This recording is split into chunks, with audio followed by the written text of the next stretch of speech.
Hello, Beantown, and welcome back to the Clam Chowder Hour on 97.4 Boston Sports Radio. I am your host, Marcus Craig. To my left, we have Finn Summer, and to my right, Andrew Zeiger. So first, we have to get to the breaking news. Kevin Durant, as reported by Shams Charania and Adrian Wojnarowski, has been offered up in a trade. The Boston Celtics have offered Jaylen Brown, Derek White, and picks for Kevin Durant, but Brooklyn has countered with Jaylen Brown, Marcus Smart, an unnamed player, and more picks. Andrew, how do we feel? I think Brad Stevens should pull the trigger because imagine a starting lineup with Malcolm Brogdon, good defensive point guard, Derek White, who made some big shots in the playoffs, Jason Tatum, bona fide superstar, Kevin Durant, bona fide superstar, and Robert Williams, the defensive presence down low will be insane. And I think that if they did this trade, I think they could see themselves wound up back in the finals. Okay, so we have all these bona fide superstars, and why are we trying to trade him? What's the reason, I mean, Andrew? I think this is a horrendous trade. He's 33 years old. He has 3 years left on his deal. They would have to give up Jaylen Brown first round picks, and they've already ruined their draft stock these next couple of years with trades. And they also might have to give up a Marcus Smart or Derek White just to get a superstar that they're gonna have for 3 years, and then either gonna let him go and pay an insane amount of money for, like, the they already made their move this offseason by trading for Malcolm Brogdon. That's the piece they need. They needed a scoring point guard, and they got it. They don't need some temporary superstar to win a championship. The team they have built is to win championships now and in the future. And I don't know why they would sacrifice that just to get Kevin Durant. I completely agree. Kevin Durant is a great player in his own right, a total all-star, superstar, and all that. However, if he was to go to the Boston Celtics, that would be subtraction by addition. You're gaining a great player, yes. But is he ball dominant? Double yes. That takes away from Jason Tatum and all of his development and everything he has going on. You have a great player in Jaylen Brown and great complementary piece. If Tatum's not feeling it, he can take over, and vice versa. I think the Celtics do have right now a nice young core: Brown, Tatum, Smart. I think them acquiring Kevin Durant will help them win now, and after the KD experience expires, they still have Tatum and other pieces to build off past that. So I think it's a higher chance of them winning a championship in 2023, 2024, than then maybe they might not get a championship because there's just so much talent and up and coming future. Now, sports fans, we are going to open it up to callers. If you have a raising opinion, call 202-650-9587. Looks like we have one out of Nashville. Caller, you are on the air. All right, listen. This is one of the stupidest arguments I've ever heard in my life.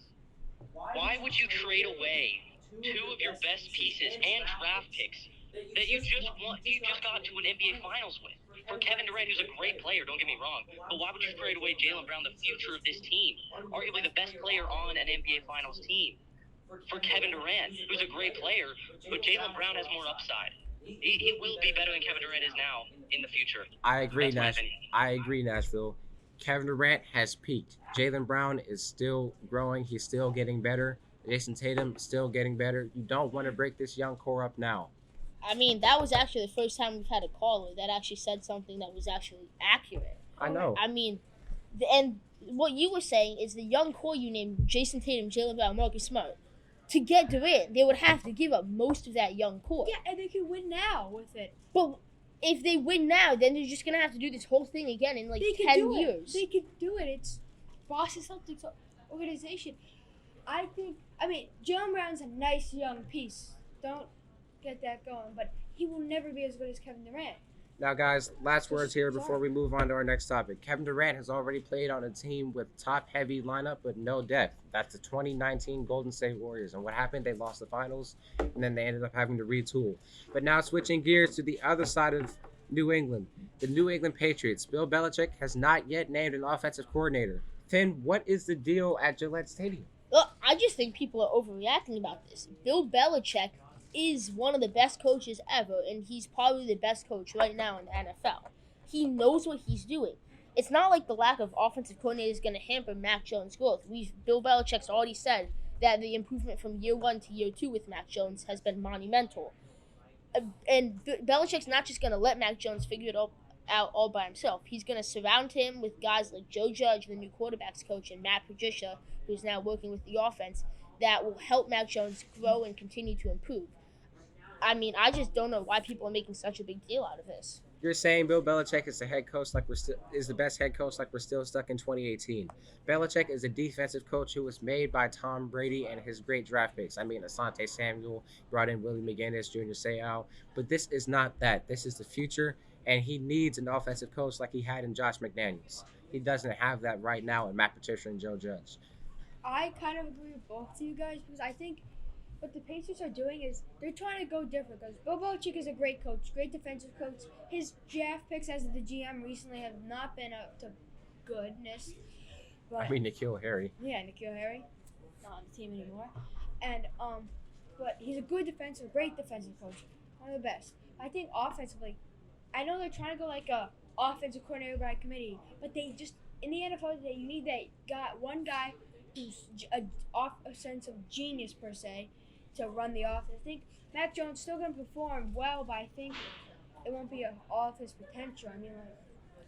I mean, Mac Jones has got to perform well because he's not a bad quarterback. However, he needs a coach to just take him up to that next level to open up the deep ball for the offense. I completely disagree with this. bring him I to mean, his full potential. you said that everyone I've heard has been complaining that last year McDaniels, who's the offensive coordinator, wouldn't let Mac Jones throw the ball deep. You think that was the reason last year? Do you think McDaniels wouldn't let Jones throw the ball deep? No, I think there just wasn't a lot of opportunities because who could have gone deep? Kendrick Bourne, he's not the fastest. They did draft Tyquan Thornton in the second round, so I think a little bit of a reach, but he is fast, 4.27 in the combine. So he run a 4.21 unofficial. Josh McDaniels, at post Tom Brady, when he had Cam Newton and then Mac Jones for associate, those 2 years, he was awful. He made bad play calls, like running tosses on 3rd down and 8, like just stupid play calls. So maybe Bill Belichick is just trying to think about something to do to, maybe reorganize the offense and bring it into the future.